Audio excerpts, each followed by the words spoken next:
Good evening and welcome. I'd like to call our board meeting to order and ask our treasurer to call the roll. President Baker. Present. Mr. Brown. Here. Vice President Cole. Here. Ms. Gibbs. Here. Ms. Hudson. Mr. Peretti. And Ms. Reyes. Here. You have a quorum. Thank you, Mr. Treasurer. I would like to ask our Chief Academic Officer, Alicia Gillison, to lead us in the Pledge of Allegiance.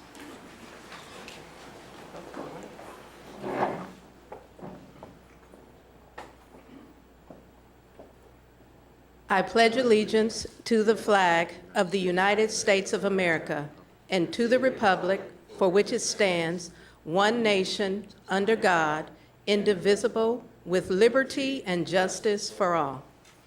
Thank you. Thank you, Ms. Gillison. Our meeting tonight is going to be actually in three different segments. First, we have our regular business meeting, then the board will recess into executive session, and after that we're going to have a planning session which will also be held upstairs with Hazard Young Atia, our search firm, as we continue the process to find a new superintendent.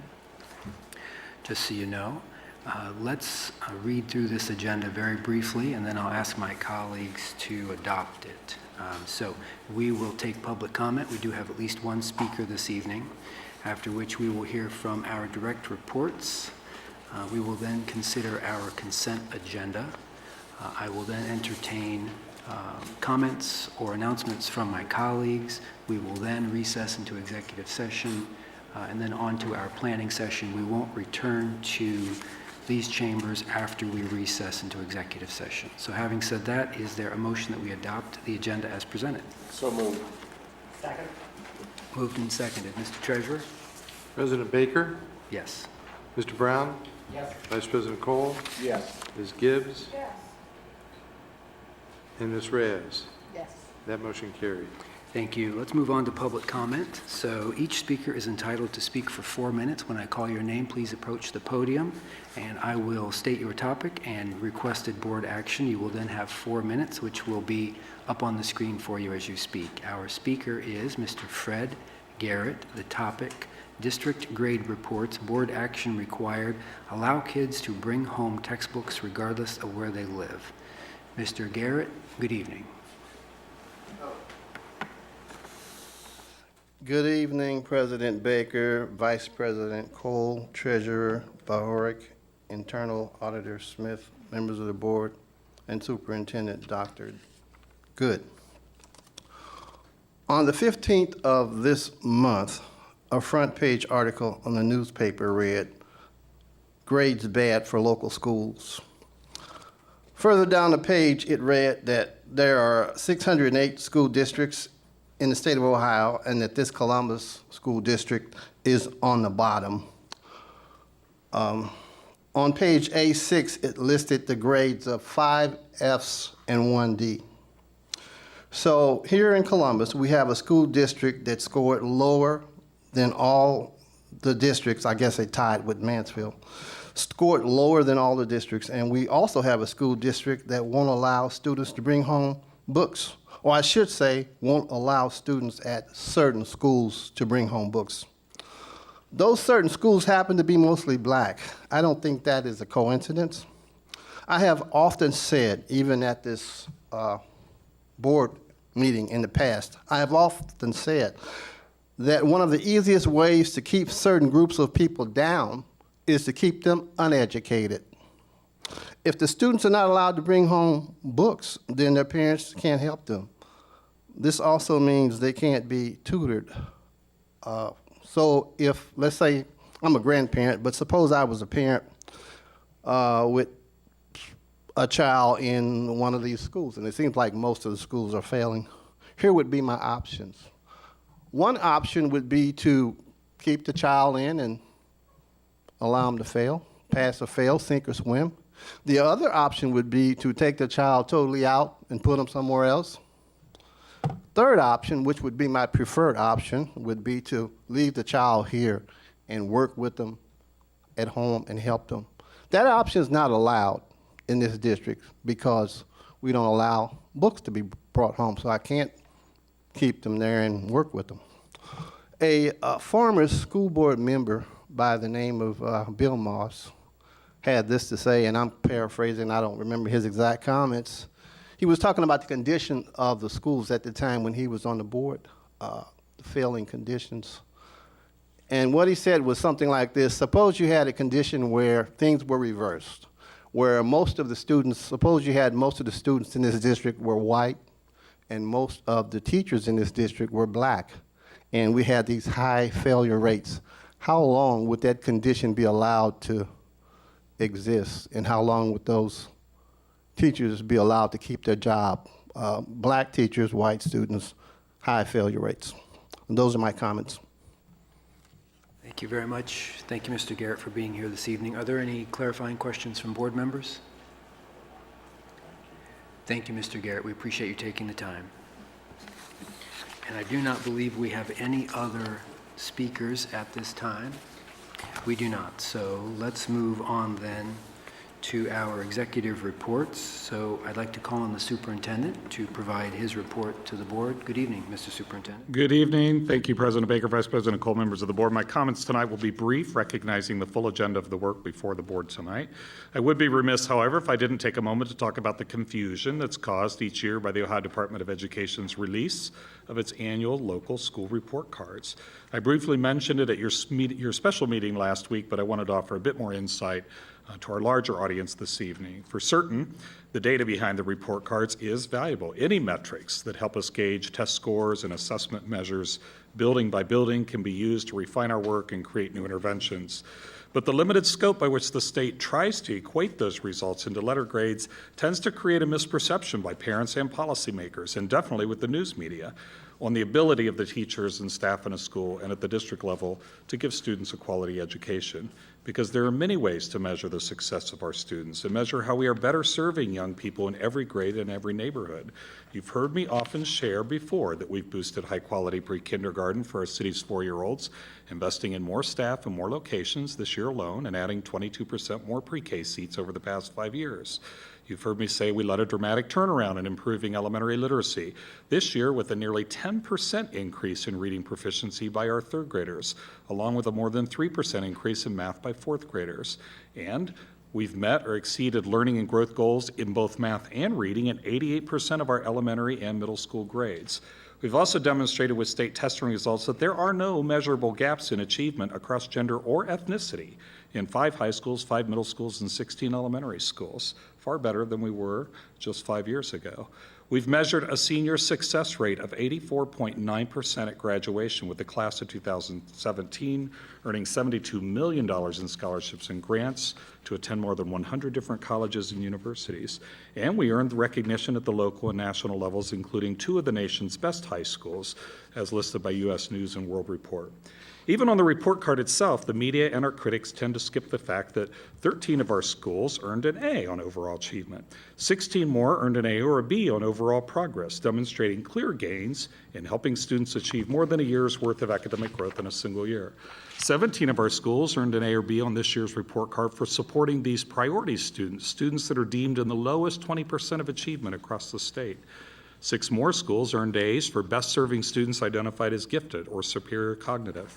And 5 of our schools earned an A or a B for best serving students identified as special needs and requiring an individualized education plan. By no means do I think we deserve straight A's on the report card, at least not yet. As a community, we still have much more to do together to give all of our students the greatest opportunities to achieve higher. But instead of focusing only on the report card's single grades, we believe families and those who use this narrow range of data to make important decisions should instead ask what's being done to better address the challenges faced by our students. So this year we said there's more to the score in Columbus City Schools, and we set up a special section of our website aimed at providing more detail behind the state's local report card, and the response has been exceptional. Hundreds of people have logged onto the site the first day we shared it, and there's been a steady stream since. Hopefully you've logged on. Just go to moretothescore.info. Other local districts and community partners have shared their appreciation for this More to the Score message. The Ohio Education Association offered a similar message yesterday to its members and the media across the state. The More to the Score address itself is even on the report card if you look at the state's website. And State Superintendent DeMaria has commented in similar tone that the state's report card should be seen as only one of many factors in measuring a district's work. And all agree there's no metric for measuring the heartfelt passions of our teachers and staff to see every student given the opportunity to succeed, or the dedication of all who serve this district to make certain every child is cared for and loved. So with the local report card now out, with measurements on the past, we can now turn our full attention to looking forward and how we best serve and empower our students, their families, and our entire community. If we stay focused ahead, not behind, the A's will surely come. One more note as I close. We typically recognize new administrators or administrators in new positions once the board approves its consent agenda, but time didn't permit that shout out at the last meeting. So if you indulge me, I'd like to recognize 4 administrators the board approved last time. And if you would please stand. First, Courtney Hale, who is our new benefits manager in human resources. Yay. Welcome. Kevin Sankowski, who is a new audit manager in the internal auditor shop. Shara Cook, the assistant principal at Livingston Elementary. And as I told her before, we like to punish people that are retired, and so she's had to come to more board meetings since she retired than since before. The official return of retired Stephanie Bland as principal of Champion Middle School. And that's the end of my report. Thank you, Mr. Superintendent. Any questions from board members for the superintendent? Board Member Gibbs. Dr. Good, thank you very much for that, and thank you for sharing information with the community about our report card and what that means. And we look forward to getting into more of that data so that as the board and the general public can really understand all of those components that go into the report. Can you repeat, you said it quite quickly, where they can find the More to the Score on the website? The address is www.moretothescore.info. Or if you just go to our homepage, the Columbus City Schools website, you'll be able to link to it from that site. Moretothescore.info is the place to look. If you go to the state's website and look up Columbus City Schools local report card, there's a link from that site actually to More to the Score. And every district in the state was given that opportunity this year to present more data because the state superintendent did value that there is more than just what's reported in those local report cards. Very good, thank you. Thank you, Mr. Gibbs, Ms. Gibbs. And would the treasurer please acknowledge the arrival of board members? Thank you very much. Mr. Vice President? Thank you, Mr. President. Thank you again for sharing the data. What are the implications for continued reports handed to us down by the Ohio Department of Education? Thank you for the question, Vice President Cole. It's really difficult to tell, I will say, and this is my 38th year in the industry, and it seems like that logo report card is kind of shifting sands. It's constantly moving. What indicators will be reported as letter grades, what will be the standard or the threshold for students to achieve in order to be counted as being at that, meeting that indicator. And then, of course, as we know, one of the big conversations across the state have been the assessments seem to have changed frequently. In fact, in the past, I think it would be 16 years, we've had 8 different assessment systems. And so they continue to use different batteries to measure the progress of students, and they change the standard the students have to achieve, and they change the percentage of students that have to achieve that standard in order to get the indicator. The good news is I do have confidence in the State Department of Education that they will have a more robust engagement process to get the input of stakeholders, including board members across the state and school personnel, as well as parents and also corporate partners who would use those local report cards to make some policy decisions. I appreciate that. Has there been any kind of deliberative discussion in the education world, particularly even the big urbans, about possible lawsuit against ODE, some sort of action back to them because of the constant change in standards, because of the constant movement of the ball, because of the constant, I believe, harm that it brings to all students. And we not only did see this impact us, we also saw it impact other districts that were suburban districts like Worthington, just to name one of several. So provided that, what kind of conversation is being had at this point about punitive action against the Department of Education to create some equilibrium and some fairness amongst our students? So again, thanks for the question, Vice President Cole. I would say the Ohio 8, which are the 8 urban districts defined in statute as having the most urban of populations, we do meet on a quarterly basis. We've had 2 meetings this summer. It has been an ongoing agenda item for our meetings to provide input to the State Department. We have not discussed any sort of lawsuit or potential litigation. We've tried to be very proactive, and I would say that the more to the score, the opportunity to provide other sets of data to the public is one of the outcomes of not only our efforts but other districts' efforts. So we've not talked about a lawsuit per se. I think what's happened, though, one of the unintended consequences may have been a very sad thing, that fewer and fewer people are giving any legitimacy to that local report card. And I will tell you, in the past 3 years, I've not gotten a single phone call from any parent that looks at that. You've gotten 2. And so how sad is that there's so much energy and such an investment of resources to produce a report that people are increasingly recognizing as maybe not a valid measure of the progress of a district, particularly a district like ours, when you know that in parts of our district you have 30% mobility. So the students on whom we're reporting may no longer even be here in our district. So there are other metrics that need to be analyzed for variance in how those influence those letter grades. I guess my last comment, and thank you for that, my last comment is this.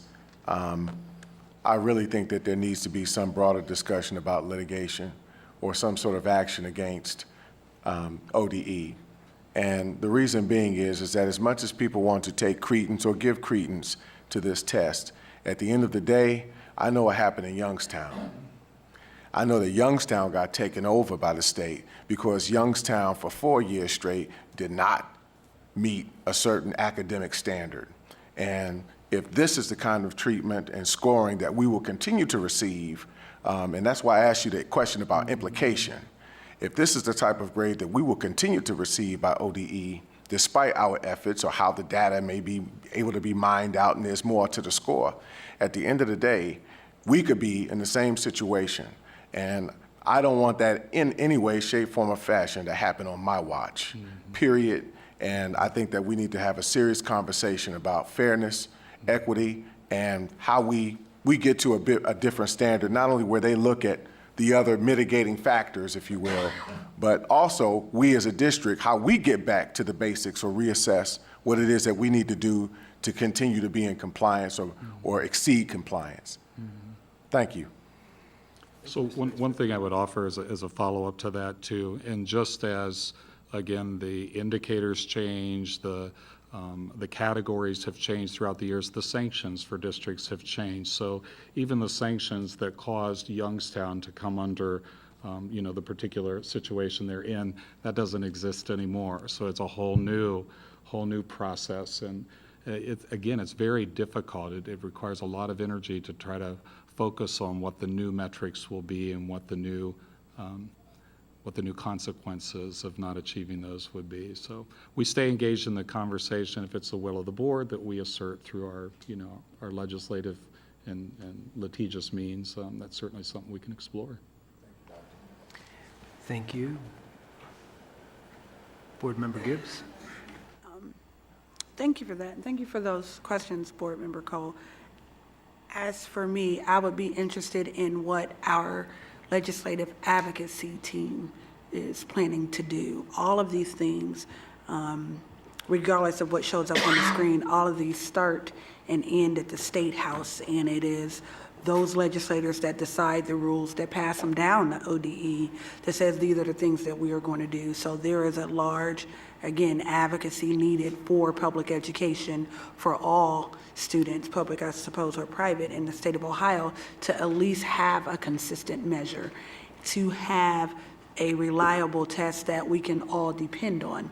And I saw, quite unfortunately this week, other people begin to blame one group and or the other, and other districts begin to ask and offer things like maybe we should include socioeconomic status on the test. Maybe we should include some other factors, to which I wasn't quite pleased with those comments as well. What I believe we should do and explore, in addition to the other comments, if you were to ask me, is to look at where we can effectively advocate.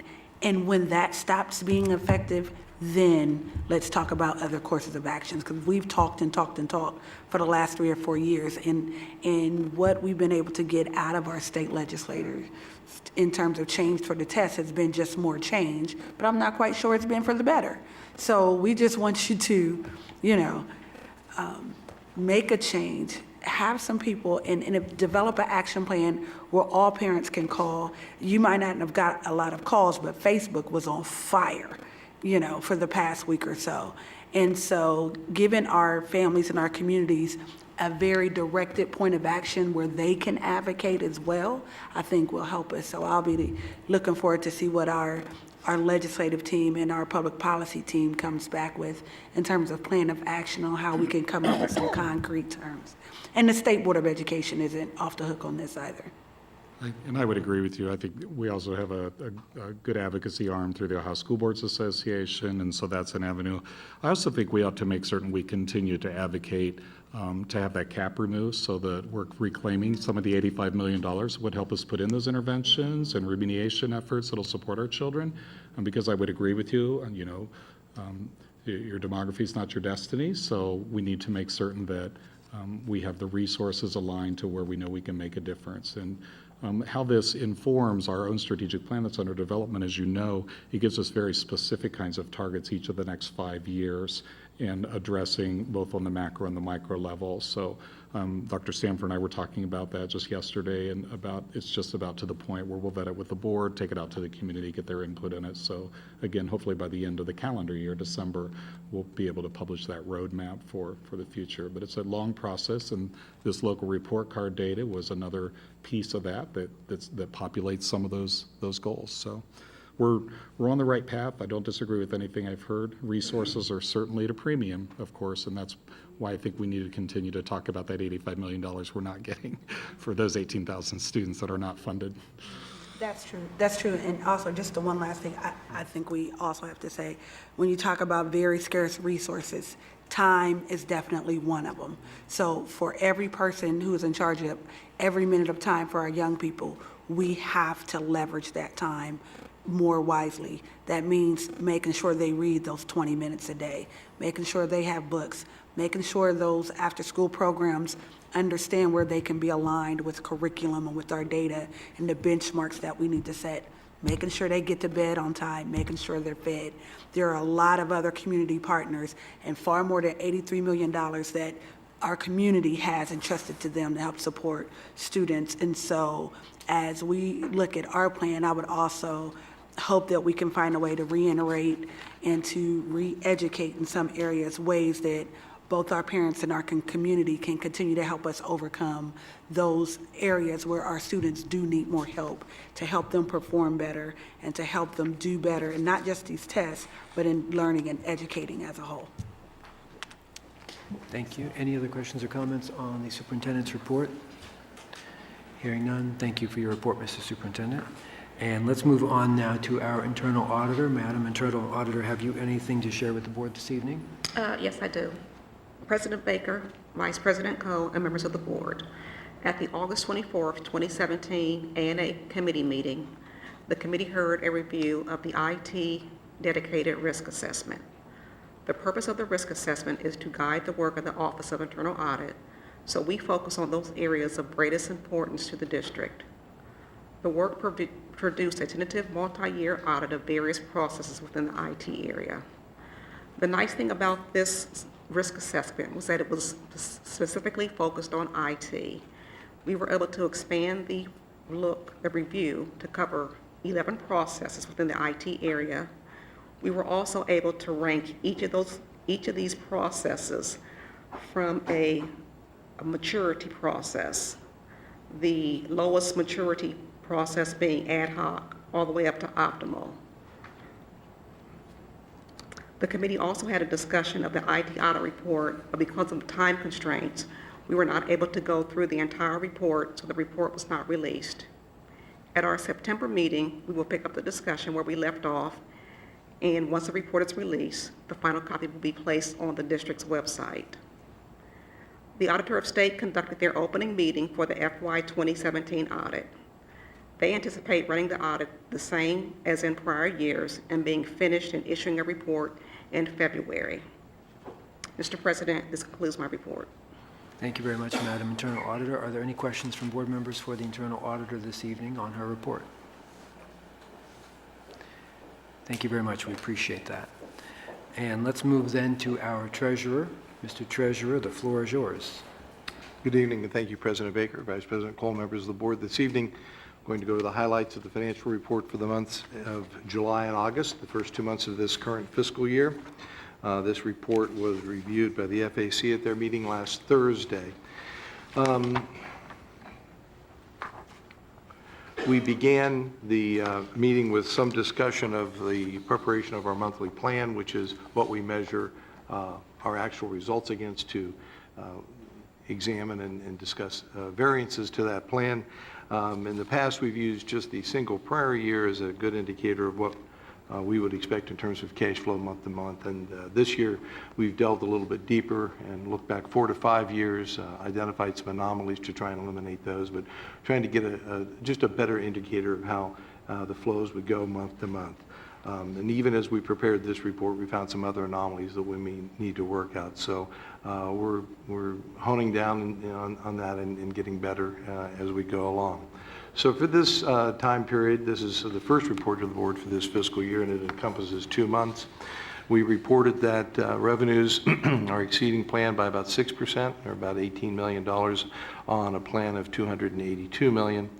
And expenditures are essentially right on target. On a plan of just under $129 million, the variance is only $251,000.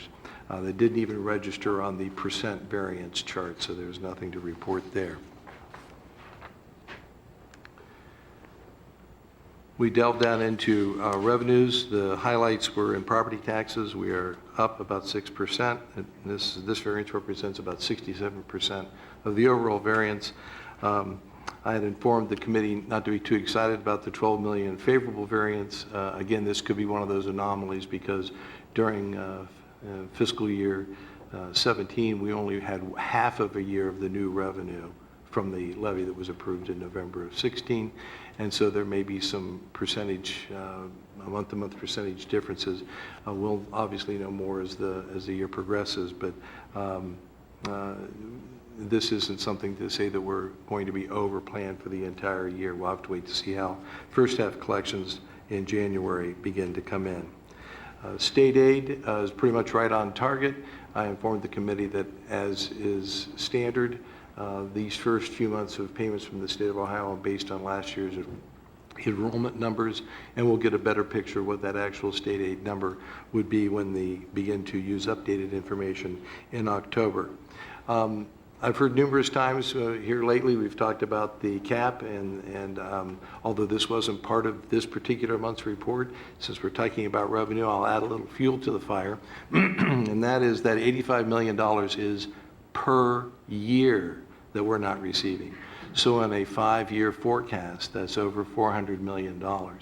So when we look at our forecast coming up, and you may see, will likely see, deficits in the future, match the magnitude of those deficits to a $400 million number of funds that we're not receiving from the state due to the assignment of a cap or the invoking of a cap. Just put that in perspective when we get to that point. There were no other highlights and other revenue items worthy to mention this evening. We went on to expenditures, personnel running slightly under plan. One of the things we were scheduled to do at this meeting was to review the first draft of the 5-year forecast, and we chose, because we were in the middle of, and continue to be in the middle of labor negotiations, and felt it best to wait until those were concluded to factor those results into our 5-year forecast. Assuming that we do reach a conclusion here sometime in the next 3, 4, or 5 days, whenever that might be, then we should be ready next Tuesday at a second meeting of the FAC that's scheduled to review a 5-year forecast to reflect those results. For now, I had a draft of the 5-year forecast without any results, any wage increases included. So the variances on the expenditure side are likely to change as we incorporate those results into our ultimate final 5-year forecast. So on the personnel side, we're running about 3% under plan. Of course, from our perspective, it's always good to be conservative in our estimating and have expenditures run slightly under plan. I think when we look into this coming year with some of the new staff that's coming on in September, the one already approved wage increase, we'll see those variances. We'll have to watch those variances very closely month to month to see how we do on the aggregate estimate. We looked at purchase services, pretty much on plan. Charter schools, very much right on target. Again, those numbers will change in October when those enrollments come in. Other than that, there was nothing really of noteworthy importance coming out of that meeting. We did talk a little bit about supplies, materials, and wanting some additional information on specifically what makes up that line item, what's in there, so that we have a better feeling for that. We have experienced us running under plan on that line, and there was discussion about classroom supplies versus other types of supplies. So we'll be getting into that topic a little bit further. Other than that, there's, again, those are the highlights. Hopefully that summarizes it all. And the only other thing I'll point out is I've got this presentation down to 6 slides, 3 of which are title slides. So hopefully that condenses things and I get to the point. So if you have any questions, I'd be glad to answer them. And that concludes my report, Mr. President. Thank you, Mr. Treasurer. Are there any questions for the Treasurer from board members on his report? Board Member Gibbs? Yes, thank you. Thank you, Treasurer Bojorquez, for that. Just a quick question, and on slide number 4, on our revenues years to date, we have 2 columns that talk about other revenues and other financing sources. Can you tell us what are in those 2 line items, just in general? Sure. Those line items typically include the advances and transfers that occur. Advances are the interfund transfers that we need to do for cash flow purposes and are dependent upon the cash flow needs of other funds. The transfers are those that you do, one in support of athletics. You do an annual transfer for that over to the athletic fund. And then the other transfers are typically debt related. This report and our 5-year forecast is a slight combination of all the general fund expenditures plus some debt service expenditures that are general fund related. For instance, payments on the debt for the buses that we purchased years ago as we brought that process back in-house. For whatever reason, because those are related to general fund operations, we're required to report them at least in the 5-year forecast, and because I model our monthly report after the 5-year forecast, I include it here as well. So those are some debt service activities. And as far as those transfers and the debt service costs that you see on the expenditure side, you'll see a like item on the revenue side. So it looks a little bit funny. I don't want to say it's being double counted, but they kind of come in at the top and go out at the bottom just so that they're properly reflected. But that's what's in the other financing sources and other uses of funds. Thank you. My second question is to the whole idea about the cap in our conversations, and as we looked at our always interesting funding formula from the state, and we're one of the few districts, not all districts are impacted the same, and so we have a cap, and that has worked for us in some years and it kind of ties our hand in other years. Have you thought about, or has there been any discussion about looking at a different formula or trying to advocate for a different formula for the district? I doubt that we'll ever get a individual state funding formula just for Columbus schools. I certainly could come up with one, but I think all districts are always advocating for changes to the formula, generally, though, from their own perspectives. If you're on the formula, you'll argue to increase the dollar amount per child that might be given to you in each individual category. Of course, we'll argue if you can't put us on the formula, keep the cap going up at a fairly high percentage. As you know, we at one point in time had included 7.5% growth and then lowered that to 5% and then ultimately got 4% this past year. So we would argue from that perspective. And certainly districts on the guarantee would argue we'd like to stay on the guarantee. We don't want to go on the formula because we can't afford to lose those funds. We have those conversations. I know right now we're in continual conversation about how to handle the impact of the community eligibility on our economic, our food service program, and the impact that had on poverty measures and our economic disadvantaged impact aid. So we're looking at, how should that maybe be reworked? We certainly have been talking about how we might be able to convince the legislature to pull the community charter schools out of our formula and fund them directly. How would that come out of the formula and affect us to hopefully to our benefit and not to our detriment? So we have conversations about pieces and parts. I spent probably 45 minutes last evening on the phone with the Columbus Dispatch discussing, apparently they're looking at the funding formula from 1997 all the way to now and how the per pupil amount, the net per pupil amount that we've received as adjusted for inflation has changed over the years. And it was kind of interesting.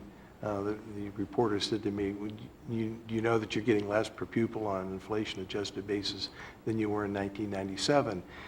And I said, well, I'm not surprised. I didn't know that exactly, but I'm not surprised. And then they asked me, well, do you know why that is? And I thought, well, I don't have, what would that be, 20-some years worth of data at my fingertips. But I did go back and explain that concepts like trying to level out the playing field by using a wealth or income measure. Currently we have what's called the State Share Index. That's one item that while it looks like we're being funded, for instance, on the Opportunity Grant, it says in the formula $6,000 per child. Well, right off the bat, they multiply that by 0.53 for us, so we get somewhere just over 3,000. And then when you look at the impact of the cap, well, we get another 25% reduction, or 26% reduction, because the relationship between the calculated formula and what we actually get under the cap is 0.74. So they multiply by 0.53, and then they multiply by 0.74, and ostensibly it looks like you're supposed to get $6,000, but we're actually getting something less than $3,000. And what I did last evening was I pulled up one of our favorite charter schools that's always in the news and showed them that funding formula. And they, in fact, noted, well, gee, not only is there no state share no state share index multiplier, the 0.53 isn't there, neither is the cap. So they do receive $3,000. And there was a realization that, well, guys, you're only getting like $2,700, but they get $6,000. And I said, that's been my point for over 3 years now, that's part of our problem. That was kind of a long-winded answer to your question, but we're always looking at it and trying to advocate for changes that hopefully make this a little bit more equitable and we don't come out on the short end of the stick like this. Thank you for that answer, because as we're preparing a game plan and we're looking at where we need to advocate, definitely if the formula or, our model isn't working for us, or there are ways that it can work better, then we should definitely keep that at the forefront of our advocacy and our lobbying as well, to make sure, not just on the academic side, but definitely on the financial and operation side, we're working to get models that work for our entire district. And if we're not getting all of our money, or if we're not getting enough of the money that we need, then that is something that we should definitely go to bat for on behalf of our kids and our staff. So thank you for that, and we'll keep that in mind. Rest assured, I'm pretty well known at meetings for going in and saying, I want my $82 million when they ask me for a solution. Thank you, Mr. Treasurer. Thank you. Any other comments or questions for the Treasurer from board members? Hearing none, thank you very much. Let's move on then to our consent agenda. The Chair will now entertain a motion that we approve the consent agenda as presented. So moved. Moved and seconded. Are there questions or comments Board members on any pieces of legislation contained within the consent agenda this evening? Mr. Peretti. Just want to take note of the item 12.1, 12.2, 12.3, and 12.6. Just that this district is keeping on top of the deferred maintenance in our Operation Fix-It program. All this is detailed on our website, and it's just really good to see this process continuing and our commitment to the community that we're going to get in there and start fixing those buildings. Thank you, Mr. Peretti. Board Member Brown. Very, very briefly, thanks to you, Mr. Baker, for allowing us to get underway with the Policy Review Committee. We do have one policy that needs to be reaffirmed tonight. This deals with career advising, statute that was passed in 2015 by the legislature, calls for every board to have a policy dealing with career advising. The state board then came up with a model, and ours is based upon that.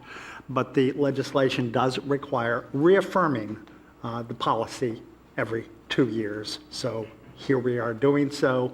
In the meantime, the state has not updated the model since the time they first adopted it. Thank you, Mr. Brown. Any other comments, colleagues, on the consent agenda? Hearing none. Mr. Treasurer, please call the roll. Mr. Brown? Yes. Vice President Cole? Yes. Ms. Gibbs? Yes. Ms. Hudson? Yes. Mr. Peretti? Yes. Ms. Redd? Yes. President Baker? Yes. That motion carried. Thank you very much, Mr. Treasurer. Thank you, colleagues. Let's move on then to any announcements any of you might like to share very briefly. Colleagues, any announcements, any points of pride you might like to share? Mr. Peretti. Meeting again next week to discuss the 5-year forecast. And then in October, tentatively, we have our monthly financials and the possibility of our operations facilities budget. And then moving into November, we have invited the City of Columbus to come with their tax abatement and incentive policy to help explain what that looks like, how the City of Columbus has been working with that. And it's similar to what they have been having little mini town halls for around the city. And that will be in November. All board members are obviously welcome to join. Very good. Thank you for that opportunity. Mr. Vice President. Thank you, Mr. President. I just want to very quickly acknowledge one of our External Monitoring Committee members who is with us this evening, Mr. Ricardo Felix. Please stand, son. Just give him a second now. You've met Mr. Felix before, but Mr. Felix is one of our shining students at South High School. This young man is not only a star athlete, but someone who is well underway in progress to making his way quite possibly to attending West Point. So this is what comes out of Columbus City Schools. Please give him a round of applause.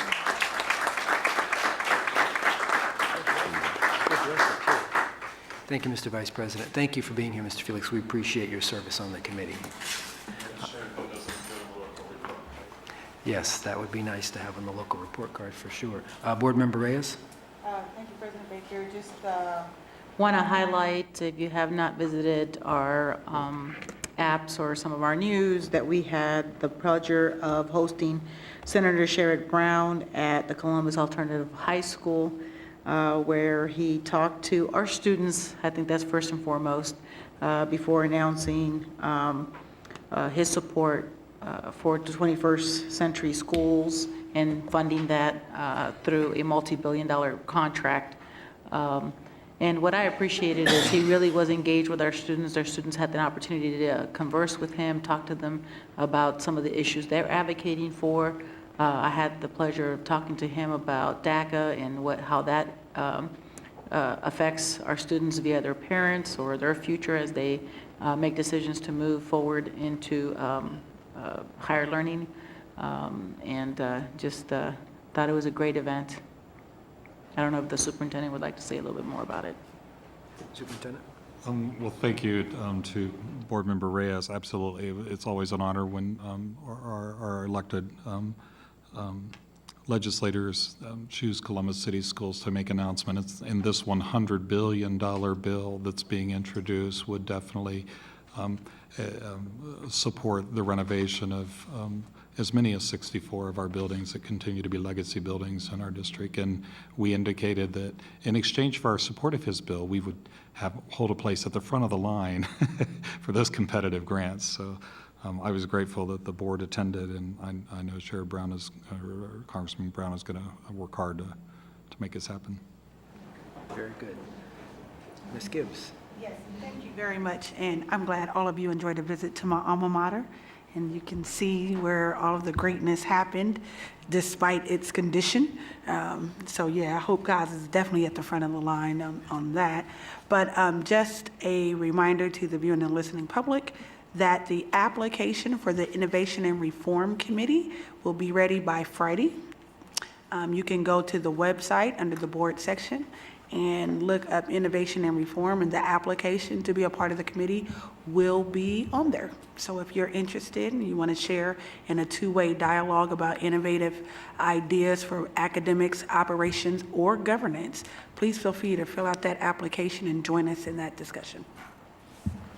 Thank you, Ms. Gibbs. Any other comments from board members? Board Member Hudson. Thank you, President Baker. Just a clarification for the treasurer. I have to abstain on 12.1. Duly noted. If there is nothing else? No? Okay. I am going to ask the Vice President to offer a motion for the board to consider. Thank you, Mr. President. It is recommended that the board recess into executive session per section 121.22G4 Ohio Revised Code to prepare for, conduct, or review negotiations or bargaining sessions with public employees concerning compensation or other terms and conditions of their employment. Second. Moved and seconded. Mr. Treasurer? Vice President Cole? Yes. Ms. Gibbs? Yes. Ms. Hudson? Yes. Mr. Peretti? Yes. Ms. Reyes? Yes. President Baker? Yes. Mr. Brown? Yes. That motion carried.